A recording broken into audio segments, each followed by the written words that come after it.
When my daughter Mia died in 2006, my heart was completely shattered. I didn't know how I was going to overcome. I didn't know how I would heal from that pain. I told the story of anger. I told myself that I couldn't heal. I told myself that I would never smile again. And I knew that if I continued to tell myself that story, and if I shared that story with others, that indeed I would stay there. And I didn't want that to happen because I knew that there was more for me in this life. I knew that I had the potential to help others because I've been there. I knew what it felt like to lose a child. I know what it feels like to journey through that pain.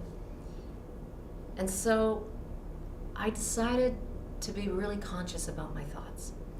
I realized that if I started to change the way that I was looking at my pain, looking at my story, that maybe I could move the pain, the anger, and the hurt and transform that into something that would empower me, that would move others.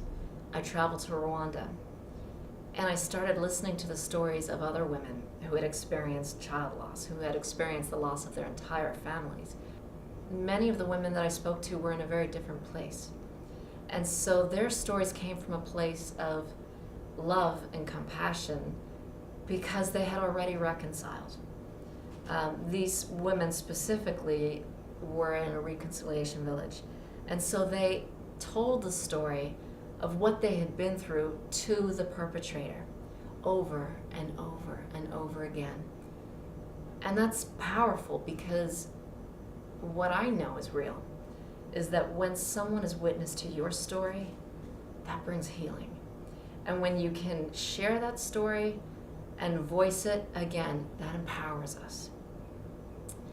When we can be witness to the story of another person, especially that story of someone that has harmed us, when they can admit to it, when they are accountable to that story, to that experience, that's also very healing. And so I ask you to think about the stories that inspire you. What are the stories that move you? What are the stories that give you strength? And could those stories help you to tell a better story?